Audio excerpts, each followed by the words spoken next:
ilmu ini jelas-jelas bersumber dari Al-Quranul Karim. Tetapi mengapa diklaim bahwa ilmu ini bersumber dari para ilmuwan barat? Disebutkan ilmu ini ditemukan oleh Nikolaus Kopernikus, orang Polandia. Padahal teorinya ini bersumber dari Al-Quran. Al-Quran itu sudah sejak zaman dahulu sudah mengatakan begitu.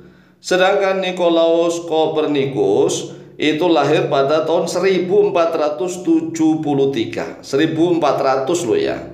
Sebelumnya ini hampir 800 tahun sebelumnya, yaitu pada tahun 611. 611 ini kan Rasulullah SAW menerima wahyu.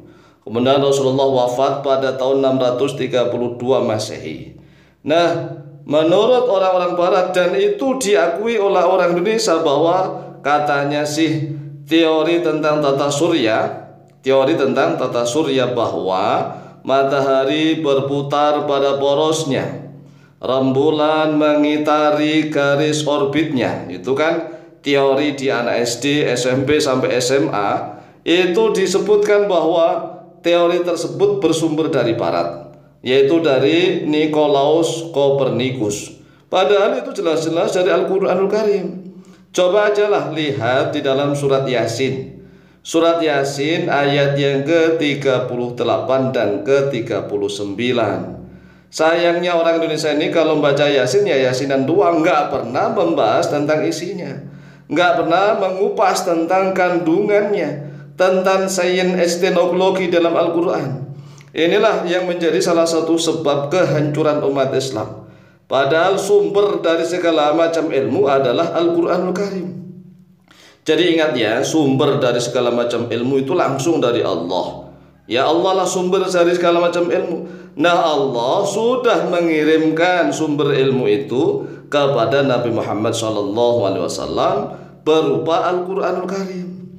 Hanya saja umat Islam saat ini itu mengira bahwa Al-Quran itu hanya membahas surga neraka, hanya membahas tentang ibadah, sholat, haji, zakat, seolah-olah begitu saja. Padahal Quran ini adalah sains and teknologi itu adalah Al-Quran, ya kan? Dan Nikolaus Kopernikus itu kan lahir tahun 1473 Masehi, wafat pada tahun 1543 Masehi. Kemudian diklaim sebagai penemu teori tentang heliosentris. Nah, penemu teori heliosentris ini akan bukan penemukan, tetapi itu Al-Quran. Jadi nggak bisa dikatakan sebagai penemu teori heliosentris. Ya, di dalam Al-Quran lihat sekali lagi surat Yasin ayat yang ke-38 dan ke-39. Allah Azza wa Jalla sudah menegaskan, A'udzubillahi minasyaitonirrajim, Bismillahirrahmanirrahim. Wasyamsu tajri li mustaqarrin laha, dzalika taqdirul azizil alim. Wal qamara qaddarnahu manazila hatta 'ada kal 'urjunil qadim. Yang artinya wasyamsu tajri li mustaqarrin laha, matahari itu berputar pada porosnya. Ini kan jelas surat Yasin ayat yang ke-38. Coba anda renungkan. Buka Al-Quran. Umat Islam itu kalau diajak ngaji buka Al-Quran itu malesnya luar biasa. Padahal ngakunya pedoman hidupnya Al-Quran, cuma ngaku doang tanpa ada bukti, kan tidak malu. Oleh sebab itulah kita harus belajar punya malu, punya perasaan malu. Kalau kita mengaku sebagai umat Islam, pedoman hidup kita Al-Quran, buka Al-Quran. Kalau diajak ngaji itu malesnya luar biasa. Tapi kalau diajak nonton konten-konten yang hot, konten-konten maksiat, konten-konten yang merusak, itu rame. Lalu ingin umat Islam bangkit dari mana? Dari mana? Cobalah direnungkan secara waras. Kami Al-Fakir Alim itu sering buka pengajian di mana-mana, mulai dari dunia nyata sampai dunia maya. Tapi kalau pas pengajiannya serius, sepi pengikutnya. Karena aneh, ini seolah-olah umat Islam ini baru dapat petaka bencana musibah. Apa petakanya? Yaitu umat Islam malas mengkaji Al-Quran. Padahal Al-Quran adalah sumber ilmu.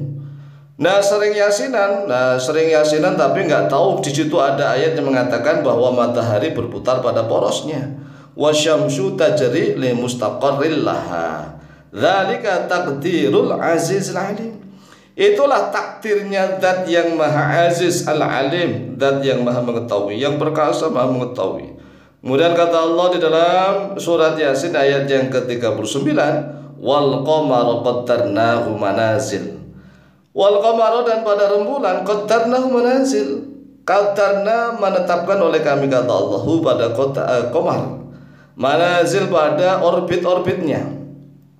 Jadi rembulan itu Allah tetapkan, wal qamara qaddarnahu manazil hatta ada, sehingga rembulan itu kembali kal urjunil qadim, seperti tandan atau manggar ya. Kalau punya kelapa atau kurma atau apa kan ada tandan tuh yang sudah mulai mengecil sampai kembali ke kecil lagi.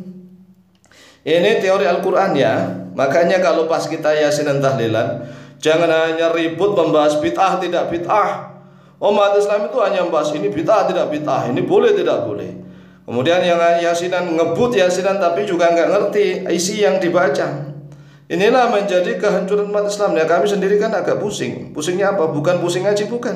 Ngajak umat Islam untuk ngaji itu sulitnya luar biasa. Sulitnya luar biasa. Baik itu di dunia maya maupun di dunia nyata. Nah kemudian umat Islam punya andai-andai umat Islam jaya. Lu tuh jayanya dari mana? Siapa yang mau menjayakan? Kalau mayoritas umat Islam saja kalau diajak ngaji Al-Quran itu malesnya luar biasa. Oleh sebab itulah kami punya harapan, kami diberikan kesempatan oleh Allah bisa ya menulis ini mata pelajaran di SD, SMP, SMA yang berkaitan dengan sains. Semuanya ada dalil dalam Al-Quran. Ada dalilnya, baik itu ilmu fisika, kemudian ilmu matematika, kemudian ilmu biologi dan ilmu kimia. Semuanya ada teorinya dalam Al-Quran. Dikira membahas masalah atom dan unsur nggak ada, dan Al-Quran ada. Jadi semuanya itu ada, tinggal dikembangkan, dibuktikan, kemudian dilakukan. Berkali-kali kita melakukan penelitian. Jadi harus ada hipotesa, kemudian kita melakukan penelitian.